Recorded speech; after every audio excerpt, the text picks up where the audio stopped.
Oxford Bookworms Stage 1. Published by FLTRP. Copyright Oxford University Press, 2009.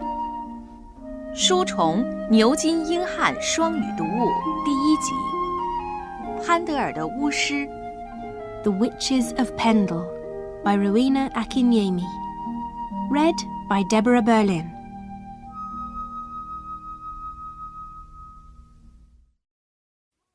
Chapter 1. The Peddler. The spring of 1634 arrives. But in the prison of Lancaster Castle, it stays cold. The 20 women in the prison are dirty, hungry, and cold. There are no beds or chairs, and so they sleep on the cold floor. There are no windows, so it is always dark. The women want to get out of the prison. They want to go home. Sometimes the guards open the big, old door and put some bread and water on the floor. Then they close the door again. My name is Janet Device, and I am one of the 20 women in prison. Day after day, I sit on the cold floor and wait. I want to feel warm again. I want to see the sky again. And Pendle Hill, the beautiful hill near my home. But I am in the dark prison of Lancaster Castle, and I sit on the cold floor and wait. One day, something happens.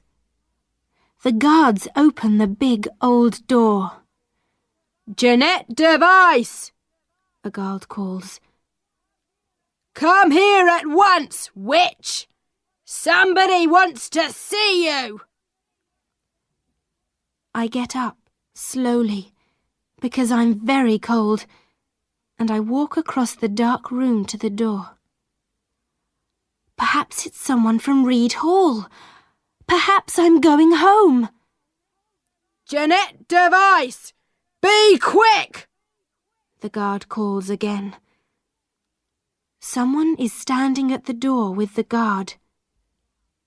"Janet," he says quietly. I see him then, a tall man with brown hair and tired blue eyes. He is not from Reed Hall. It is Mr. Webster, from the church at Kildwick. My legs stop moving, and suddenly I want to sit down. Come on! The guard says angrily. He begins to close the door. "Come out here for a minute, Janet," Mr. Webster says quietly. "Sit down and eat something."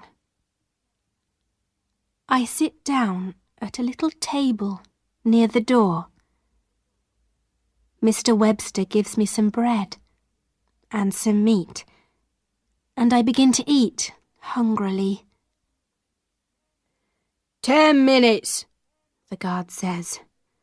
After 10 minutes, she goes in again. "Thank you," Mr. Webster says.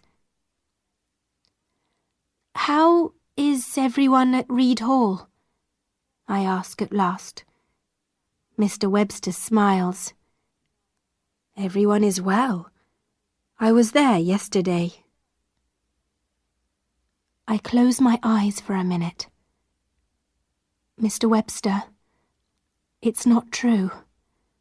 I'm not a witch, you know." "I know, Janet," Mr. Webster says. "Last week I brought Edmund Robinson and his father into my church and asked them about the boy's story. Many people believed Edmund's story, but some people didn't. Edmund Robinson is going to London tomorrow with his father, and a judge is going to question them. The guard comes back and begins to open the door. Time, he says. Mr. Webster stands up. God is here with you, Janet. Never forget that. You can be happy when God is with you. I stand up too and take the bread from the table. Yes, Mr. Webster, God is with me. I believe that. But happy? How can I be happy? I go back into the dark prison, and the guard closes the door behind me. The women run to me. "Bread! Give us bread!" they cry. Quickly, I put the bread in my shirt. I don't want to lose it. I walk across the room and sit down on the floor. I am crying, but I feel a little better. Edmund Robinson of Newchurch is only 10 years old. Edmund told lies about me, and about many women. He saw us at a witches' meeting, at a house called Whorestones. It's not true, but many people believed him. What is he going to say in London? The truth? Or more lies? But now, in the prison of Lancaster Castle, I want to tell my story. It is a story about rich men and angry villagers, about old women and hungry children. It is a true story, and it happened to me. I was born in 1603. My family was always very poor, and after my father died, we were poorer. In winter, I was often ill, and I was always cold and hungry. In summer, I was sometimes ill, and I was often cold and hungry. We lived some miles from the village of Newchurch in an old house called Malkin Tower. It was dirty and cold. The rain came in through the windows, and there were no doors. To the west was the big hill called Pendle. Pendle Hill was beautiful. I loved Pendle Hill because it sat quietly all year and watched me. My story begins on the 18th day of March in the year 1612. I was 9 years old, and my life began to change on that day.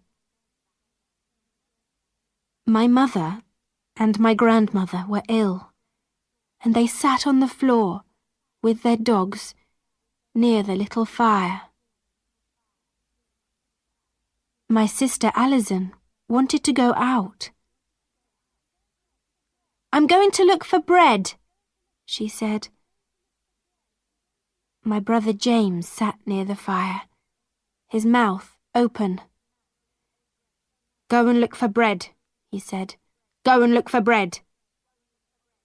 James often said things again and again. Alison ran out of the house, and I followed her.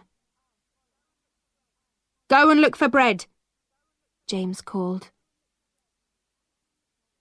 Alison began to go east, up the hill and past the big trees behind Malkin Tower. Alison walked fast. She was 18 years old, and she was tall, with long, dirty brown hair and a white, hungry face. It was cold, but there was no rain. Alison wore a coat and some shoes, but I had no coat and no shoes.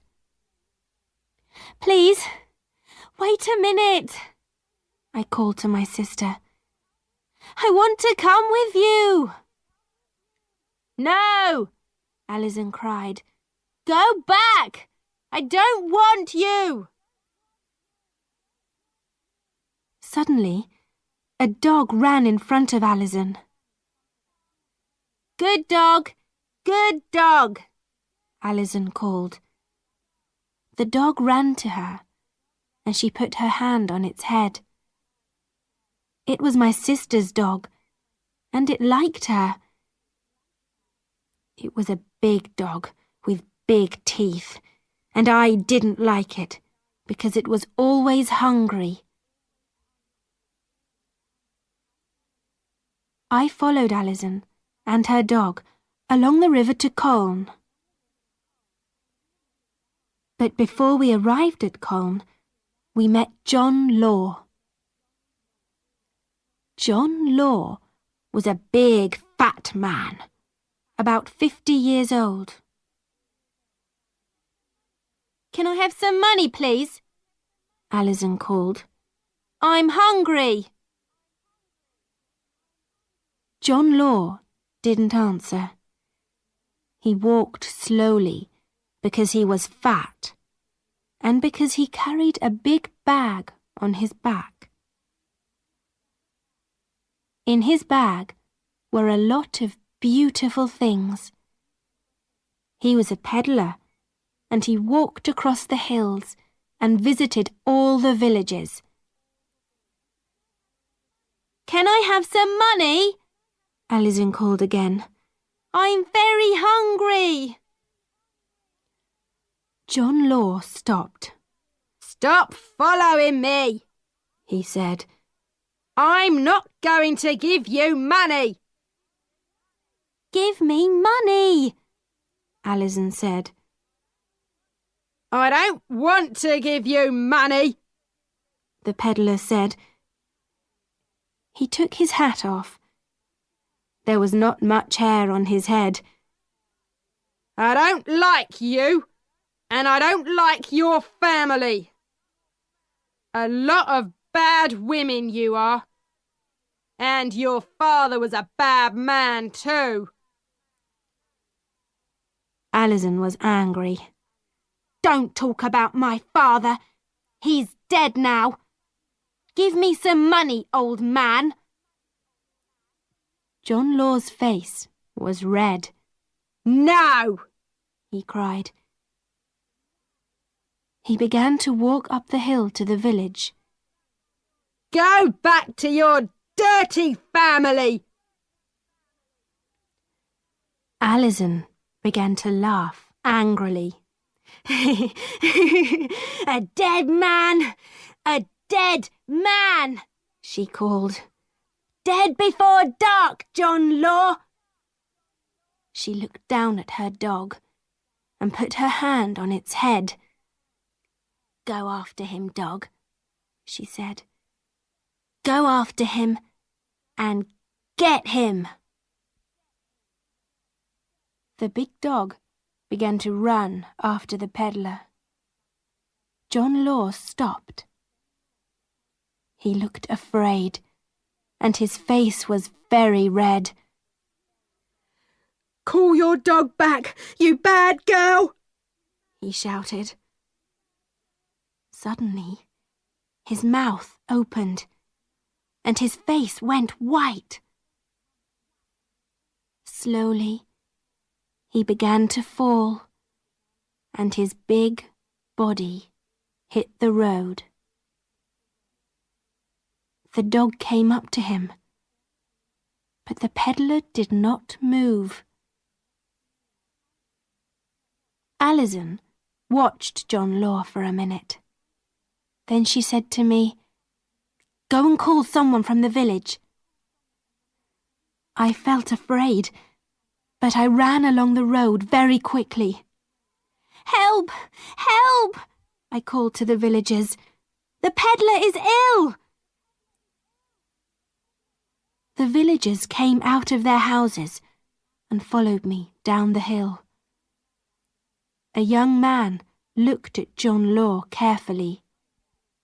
"He's not dead," he said, "but he's very ill." "Let's move him to the nearest house. Someone must go and call his son."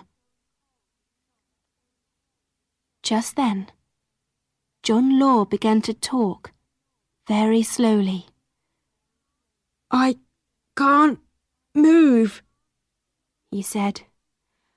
"I'm alive, but I can't move." I went back to stand near Alison. The dog sat at her feet. "That device girl," John Law said slowly. She cursed me. She wanted me to die, and her dog came to get me." All the villagers looked at Alison. "I'm sorry," Alison said quickly. "I'm very hungry, and I wanted some money. That's all." "Go away," the villagers cried. "You're a witch, and we don't want you in our village." Alison began to run away down the hill, and her dog followed. I watched the villagers. They carried John Law slowly up the hill to the nearest house. And then I followed my sister down the hill. I was hungry and tired, and Malkin Tower was many miles away. I was 9 years old, and I was angry. I was angry because the peddler was ill. I was angry because the villagers didn't like me. And I was angry because my sister was a witch.